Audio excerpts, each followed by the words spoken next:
Whitney Houston, starring in her final role in Sparkle and Disney's The Odd Life of Timothy Green. And here to give us his take on these new ones, as he is every Saturday, our own Lights Camera Jackson. How are you? Good. So we're going to start off today with Sparkle, and American Idol winner Jordin Sparks stars as the title character, the youngest of three sisters living in Detroit during the Motown era of the late 60s. Her passion is writing music, and her oldest sister, named Sister, performs the songs that Sparkle writes. Sparkle meets Styx, played by Derek Luke. He thinks that Sparkle, Sister, and their other sister named Dolores, whose dream is to go to medical school and become a doctor, all have talent and should form a singing group which he'll manage in the hopes of having them make it big. But their mother, Emma, played by the late Whitney Houston, does not approve. She was once a singer but never made it big and is still dealing with issues from her past. Emma is a strict church-going mother who wants to keep her daughters from making the mistakes that she did. But with fame and fortune calling, will the girls listen? Jackson, normally I'd ask you first about the story, but clearly everything that people are talking about here, Whitney Houston's final performance, how was she? She's fantastic. This is a supporting role, but when Houston's on screen, you simply can't take your eyes off of her. There's great conviction and truth to her dialogue, and she also has a showcase song that reminds us just how talented and gifted she was. If you ask me, that sounds like more than enough to see the film. Is there more? Yeah, the story is simple. It's mostly a melodrama, but what makes the film work are the believable performances from the entire cast. Sparks is a great singer, but she proves here that she can act as well.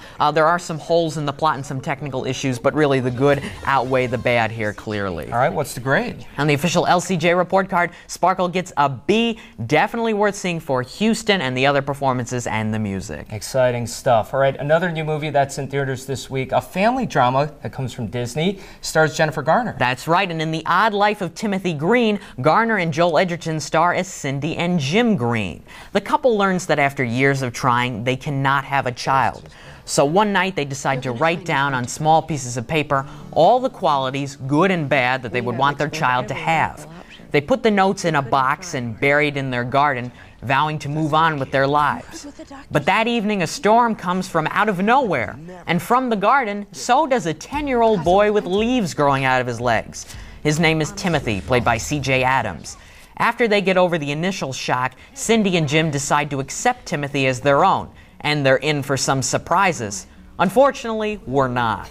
Jackson, from that line, it sounds like there's some problems with the story. Yeah, there are. First of all, the story is told in flashback, which was a bad decision. The film jumps back and forth a lot between the past and present. This happens too often. It makes it a distraction. And this device gives away too much of the plot too early. Also, the script relies too much on coincidences and is pretty manipulative.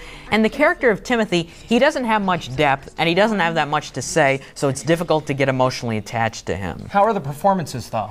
They're solid. I mean, Adams does his best with the material. Garner and Edgerton, they start out good. They're believable with their performances early on, but then they get goofier and more over the top as they get involved with the predictable subplots. There are many of them here. All right, Jackson, what's the grade? On the official LCJ report card, The Odd Life of Timothy Green gets a C. It's a film with an intriguing premise. It probably looked good on paper, but on screen it just never blooms. And another new movie out in theaters this weekend is Paranorman. I did an early review of that last week. In case you missed it, you can get my full review of that on the website. One of the best animated films of the year.